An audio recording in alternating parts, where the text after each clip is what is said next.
நலம் காக்கும் ஸ்டாலின், உங்கள் குடும்பத்தின் நலன் அரசின் பொறுப்பு. பரஸ்பர சம்மதத்துடன் கூடிய பாலியல் உறவுக்கான வயது வரம்பு 18 ஆகவே தொடர வேண்டுமென உச்சநீதிமன்றத்தில் மத்திய அரசு பதில் மனு தாக்கல் செய்துள்ளது. பரஸ்பர சம்மதத்துடன் கூடிய பாலியல் உறவுக்கான வயது வரம்பை 18 இருந்து 16 குறைக்க வேண்டுமென மூத்த வழக்கறிஞர் இந்திரா ஜெய்சிங் பரிந்துரைத்திருந்தார். இதற்கு மத்திய அரசு எழுத்து மூலம் பதில் அளித்துள்ளது. அதில் பரஸ்பர சம்மதத்துடன் கூடிய பாலியல் உறவுக்கான வயது வரம்பு 18 ஆகவே தொடர வேண்டும் என அறிவுறுத்தியுள்ளது. சம்மத வயதை நீர்த்து போகச் செய்வது அல்லது இளம் பருவ காதல் என்ற போர்வையில் விதிவிலக்குகளை அறிமுகப்படுத்துவது சட்டப்படி நியாயமற்றது மட்டுமின்றி ஆபத்தானதாகும் என்றும் குறிப்பிட்டுள்ளது. சீர்திருத்தம் என்ற பெயரிலோ இளம் பருவத்தினரின் உடல் சார்ந்தோ எடுக்கப்படும் எந்த முடிவுகளும் குழந்தைகள் பாதுகாப்பு சட்டத்தின் பல்லாண்டு கால முன்னேற்றத்தை பின்னுக்கு தள்ளுவதாகும் என்றும் தெரிவித்துள்ளது. மேலும் போக்சோ சட்டம், பாரதிய நியாய சன்ஹிதா போன்ற சட்டங்களின் வீரியத்தை குறை மதிப்பிற்கு உட்படுத்துவதாக இருக்கும் என்றும் கூறப்பட்டுள்ளது.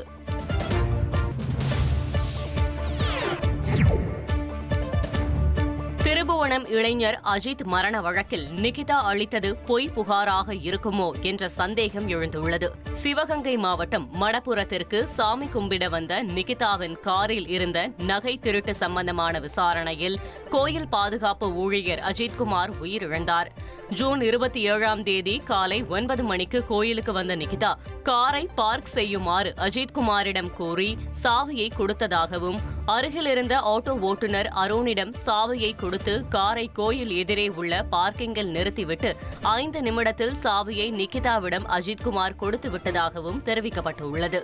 ஆனால் நிகிதா கொடுத்த புகாரில் கார் சாவியை நீண்ட நேரம் கழித்துதான் அஜித் தந்ததாக தெரிவித்திருந்தார்.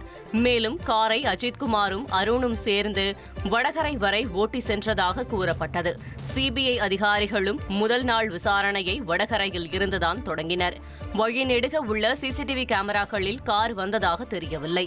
காரை நிகிதாவே ஓட்டி சென்று மீண்டும் அவரே ஓட்டி வருவதாகவே பதிவாகியிருந்தது. காரை பார்க் செய்துவிட்டு 5 நிமிடத்தில் சாவியை நிகிதாவிடம் ஒப்படைத்துள்ளனர். மீண்டும் பார்க்கிங்கில் இருந்து காரை 10 நிமிடத்தில் எடுத்து வந்து கொடுத்துள்ளனர். எனவே கோயிலுக்கு நிகிதா காரில் வந்த பின் கோயிலை விட்டு கார் வெளியே எங்கும் செல்லவில்லை என தெரிய வந்துள்ளது. புகார் அளித்த நிகிதா முன்னுக்கு பின் முரணான தகவல்களை அளித்தது கண்டுபிடிக்கப்பட்டுள்ளது. நிகிதாவின் கார் பார்க்கிங்கை விட்டு வெளியே செல்லவில்லை என்ற தகவலும் வெளியாகியுள்ளது. எனவே கோவிலில் இருந்தே நிகிதாவின் கார் எங்குமே செல்லாத நிலையில் நிகிதா அளித்தது பொய் புகாராக இருக்கலாம் என்ற சந்தேகம் எழுந்துள்ளது. ஜம்மு காஷ்மீர் மாநிலம் கிஷ்த்வாரில் பதுங்கி இருக்கும் பயங்கரவாதிகளை பிடிக்க ராணுவ வீரர்கள் தேடுதல் வேட்டையில் ஈடுபட்டனர். தடை செய்யப்பட்ட ஹிஸ்புல் முஜாஹிதீன் அமைப்பைச் சேர்ந்தவர்களின் வீடு உட்பட 26 இடங்களில் அதிரடி சோதனை நடைபெற்றது. பாகிஸ்தான் மற்றும் பாகிஸ்தான் ஆக்கிரமிப்பில் இருந்து செயல்படுபவர்களை குறிவைத்து இந்த சோதனை நடத்தப்பட்டுள்ளது. முன்னதாக தோடா மாவட்டத்திலும் 15 இடங்களில் ராணுவ வீரர்கள் பயங்கரவாத தடுப்பு நடவடிக்கையை மேற்கொண்டனர்.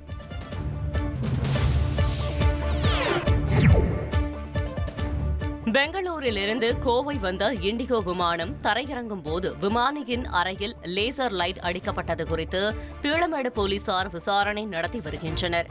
கோவை பன்னாடு விமான நிலையத்தில் கடந்த 8ஆம் தேதி இரவு பெங்களூரில் இருந்து வந்த இண்டிகோ விமானம் தரையிறங்க 3.5 கிலோமீட்டர் தூரம் இருக்கும் போது தரையிலிருந்து விமானி அறையின் வலது பக்கத்தில் லேசர் லைட் அடிக்கப்பட்டுள்ளது.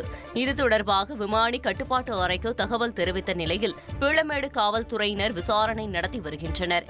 இந்த சம்பவம் பெரும் பரபரப்பை ஏற்படுத்தியுள்ளது. நலம் காக்கும் ஸ்டாலின், உங்கள் குடும்பத்தின் நலன் அரசின் பொறுப்பு.